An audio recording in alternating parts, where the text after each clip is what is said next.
दोस्तों, कभी कभी हमारा डर हम पर इतना हावी हो जाता है कि हम वास्तविकता और कल्पना में फ़र्क भी नहीं कर पाते। आज की कहानी भी हमारी कुछ ऐसी ही है, जब एक इंसान सच्चाई और कल्पना में अंतर ही नहीं कर पाया। तो चलिए चलते हैं कहानी की ओर। ये कहानी है उड़ीसा के बालासोर डिस्ट्रिक्ट के एक गांव राजगोविंदपुर की, जहाँ पे एक एबेंडेंट एरोड्रोम था। और एबेंडेंट होने के कारण वहाँ पे बहुत सारा वैल्यूएबल स्क्रैप भी था। बहुत से लोग उस गांव में उस स्क्रैप को खरीदने आते रहते थे। ऐसे ही एक दिन वहाँ एक शख्स आता है, जिसका नाम होता है जगत बंधु चटर्जी। और वो अपने एक सर्वेंट के साथ आता है, जिसका नाम होता है राम बहादुर थापा। ये दोनों आकर कृष्ण चंद्र पात्रो, जो वहीं का एक लोकल होता है, जिसका राजगोविंदपुर गांव में चाय की दुकान होती है, उसके यहाँ रुकते हैं।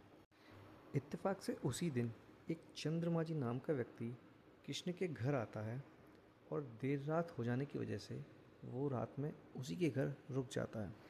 चंद्रमा जी का रात में कृष्णा के घर रुकने का कारण ये था, क्योंकि वहाँ लोकल में ये खबरें बहुत प्रचलित थीं कि जो एरोड्रोम है उसके आसपास भूत प्रेत का साया बहुत है। तो रात में लोग वहाँ जाने से बहुत डरते थे, और रात में वहाँ से निकलना भी इग्नोर किया करते थे। वहीं दूसरी ओर जगत और राम बहादुर गाँव वालों की ऐसी बातों से बहुत एक्साइटेड फील करते हैं, और वह डिसाइड करते हैं कि वो उसी रात को बाहर इस एरिया को एक्सप्लोर करने जाएंगे।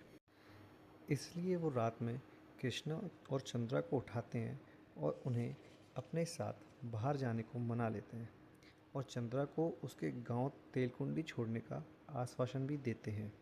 चंद्रा को छोड़ने के बाद वापस आते समय उन्हें फिर उसी एरोड्रोम के पास से लौटना था। लौटते समय उन्हें एरोड्रोम के पास कुछ लाइट दिखाई देती है। उस दिन मौसम भी थोड़ा ख़राब होने के कारण विजिबिलिटी भी काफ़ी कम थी। तीनों ये सब देख के और गाँव वालों की बातें सोच सोच के इतना डर जाते हैं कि तीनों उस लाइट की तरफ ही भागते हैं। और उन तीनों में सबसे आगे राम बहादुर होता है, और उसके पास एक हथियार होता है जिसका नाम होता है खुरकी।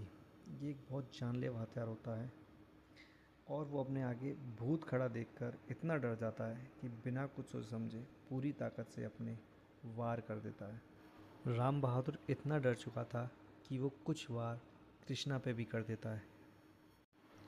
जब कृष्णा चीखता है और रोने की आवाज़ भी आती है, तब राम बहादुर रुकता है और देखता है। और जो वो देखता है, वो देखने के बाद उसकी आंखें फटी की फटी रह जाती हैं। जिनको वो भूत समझ के वार कर रहा था, वो कोई भूत नहीं, बल्कि वहीं की कुछ आदिवासी औरतें होती हैं, जिनमें से एक औरत, जिसका नाम होता है गेली, मर जाती है, और बाकी सब पूरी तरह से घायल हो जाती हैं। इसके बाद पुलिस आती है, वो अपनी इन्वेस्टिगेशन करती है और राम बहादुर को गिरफ्तार भी करती है। फिर ये केस कोर्ट में भी जाता है, और कोर्ट में भी ये माना जाता है कि उस रात जो हुआ उसमें राम बहादुर का मर्डर का कोई इंटेंशन नहीं था, वो बस एक एक्सीडेंट था। और इस तरह एक इंसान से भूत के डर के चलते एक मर्डर हो जाता है।